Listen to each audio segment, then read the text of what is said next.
Hello and welcome. On the show today, we're going to be taking a look at the Aeropress. I'm actually going to be making a little bit of a series of videos here. I'm going to do a little bit of an introduction here, show you my primary brewing method for the Aeropress, and then in subsequent videos, I'm going to show you the standard, comes with the Aeropress recipe, the original recipe. And then I'm going to go through a couple award-winning recipes. So the World Barista Championships, which happens every year, they publish those recipes online. So I'm going to brew a couple of those and show you them. So the Aeropress is a really impressive brewing tool. The uniqueness of it and all the variables you control make it a kind of a brewing tool that you can make almost any kind of coffee with this, from just regular brew all the way to espresso. I've even seen people doing cold brew presses with it. It's really quite interesting. I like to say that the magic of the Aeropress is not in the coffee that you can make with it, but rather in the kind of coffee drinker that it makes you.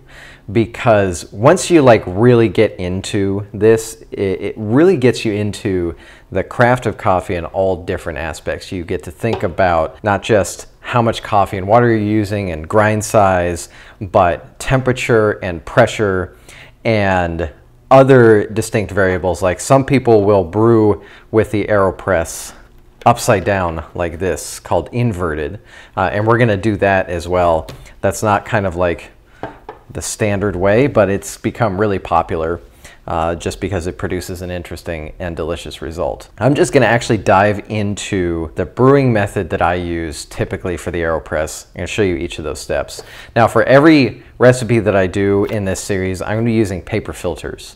You can get metal filters for the Aeropress, and that will give you a different result just because the paper captures a lot of the oils. So if you like a bit of a thicker brew, if you prefer something that's like a French press, which is not just immersion, but also metal filtered, then you might want to get a metal filter for your Aeropress. It can be fun to try out. I prefer paper filtering on my Aeropress, and these work just fine to me. Some people will play around with the filtering on the Aeropress and use multiple filters. Again, for each recipe that I'm doing today, unless I run across some interesting alternatives in the subsequent series that I do, I'm going to be using just one filter.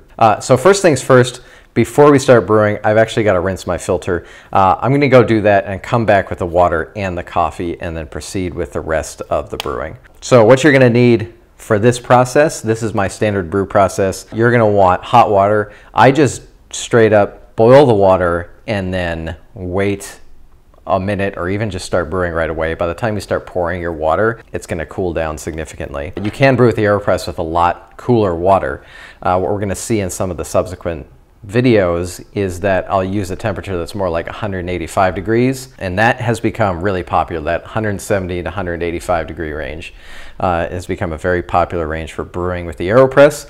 The use of pressure alters the brewing parameters, and so higher temperature is not necessarily, well, necessary. But in this standard brew process, I'm going to do it just like normal. And then we're also going to use 20 grams of coffee, and I'm going to grind it to kind of a medium coarseness to start with. Once you get going with the process, you can make adjustments to the grind size and to the quantity as you see fit. So I'm going to do the rinse the filter and then get going.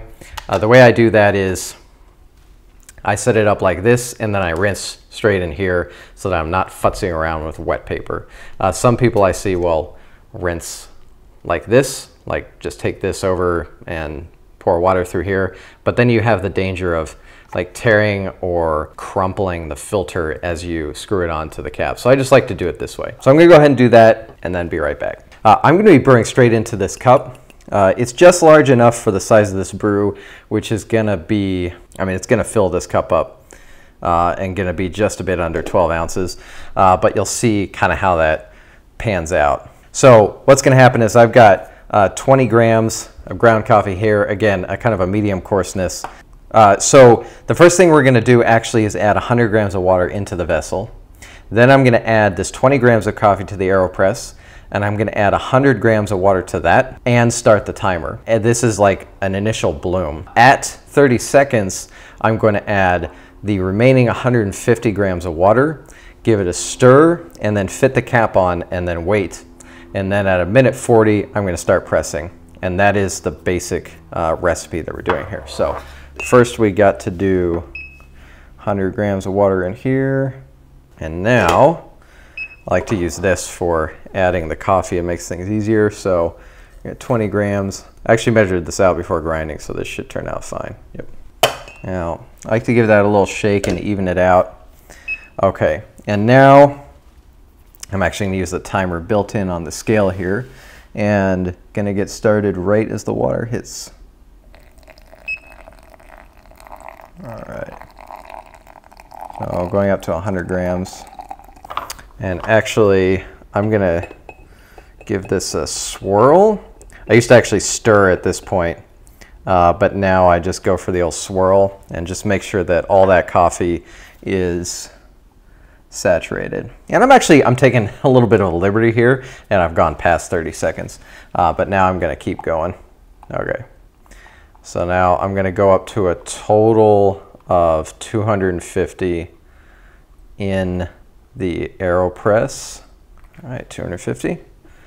And now I'm going to give this a stir and then very delicately fit this in top. So what the things I like about this that I've noticed it does is stops the coffee from dripping down in the Aeropress during the brew.